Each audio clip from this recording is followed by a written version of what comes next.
nating tanong sa taong bayan, pag-ibig na hinahadlangan ng magulang, dapat bang ipaglaban? Kasama pa rin natin si Aljur.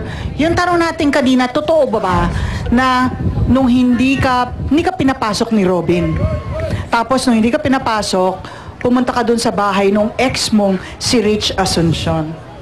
Text Manan. Hindi, nasagot ko na yan nung nakaraan na tanong na rin po sa akin yan. Totoo po na punta po ako dun kina Tito Robin. Pero hindi po kasi niya ako mabibigyan ng panahon dahil nga po maraming press sa loob ng bahay nila. Ah, okay. So nagpunta ka doon hindi para kay Kylie pero para kay Robin. Kasama ko po si si Kylie.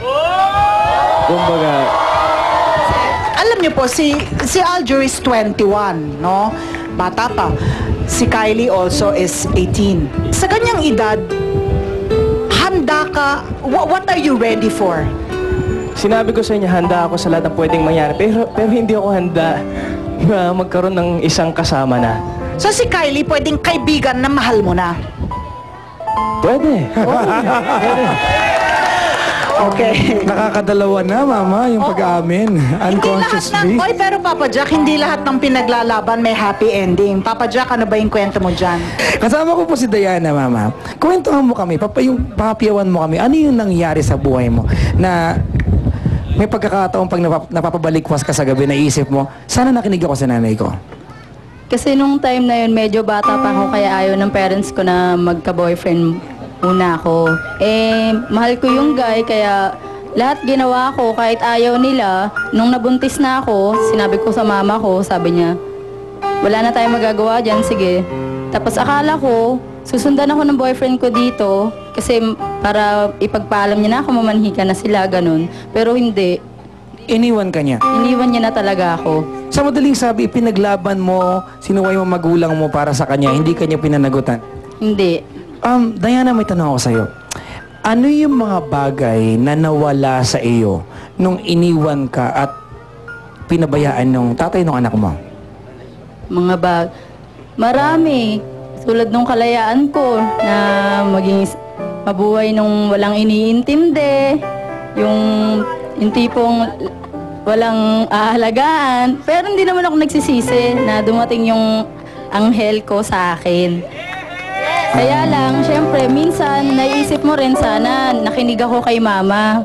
Sana naging ganito yung buhay ko. Sana nakapag-aral pa ako ng maayos, nakapagtrabaho pa ako, nakatulong pa ako sa parents ko, ganun. Ano yung gusto mong sabihin sa kanila para ihingi ng paumanhin yung pananakit ng kaloobang ginawa mo sa kanya?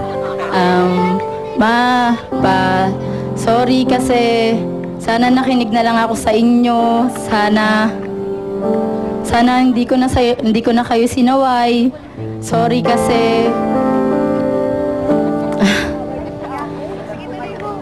kasi sana maganda sana yung buhay ko ngayon.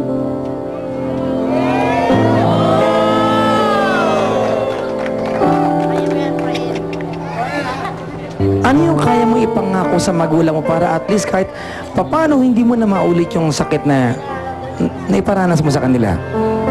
Yung pangako mong pwedeng bitawan ngayon. Ano magulang mo? Ayoko naman kasi mangako kasi mamaya umibig na naman ako, tas in the end, iwan din ako eh. Gagawin ko na lang, di na lang ako mangangako. Ipapakita ko na lang kay mama na mag-iisip na ako ng mabuti. Kung nakikita nila na mali yun, papakinggan ko na rin sila. Para hindi na ako madapas susunod. Magulang ka na rin ngayon. Diana, huling katanungan, naniniwala ka na ba na mothers knows best? Yes. Ay, lungkot, Mama. Okay ka lang? Halika, Mama, mag-shopping tayo, ha? Huwag ka na malungkot. Mama! Okay. Alam mo yung sinasabi ko palang kay Aljur, sa ilang araw pa lang ng Starbucks, talagang antig po ng puso yung mga kwento ninyo. Marami kang pinasaya ngayon, Aljur. Pero eto, hihingan ka lang namin. Ano bang, may message ka ba para kay Robin? Para po kay Tito Robin, alam ko naman po na alam ko po yan na mga bata pa po kami at nagsisimula pa lang ang tamis ng aming mga buhay.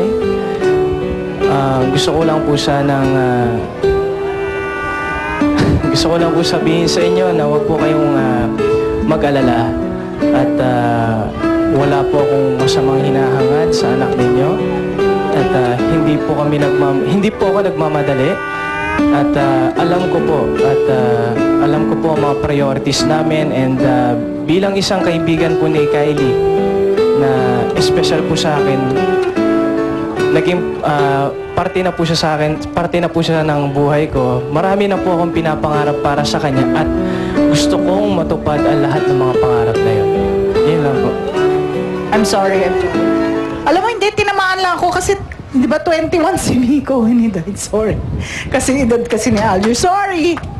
Sorry lang, direct. Sorry.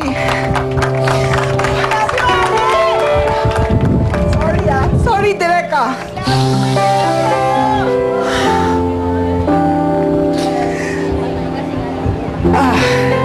Sorry lang. Sorry lang. Oo, kasing edad siya ni Miko.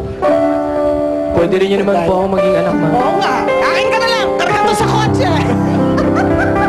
Alright mga kaibigan, dahil napakainit po natin pinag-uusapan dito sa ating kahon ni Starbucks.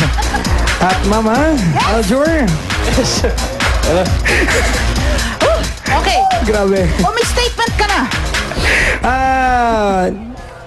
Walang magulang, sagutin yung tanong natin na pag-ibig na pinaglalaban, mga kaibigan, pag-ibig na hinahadlangan, dapat bang ipaglaban?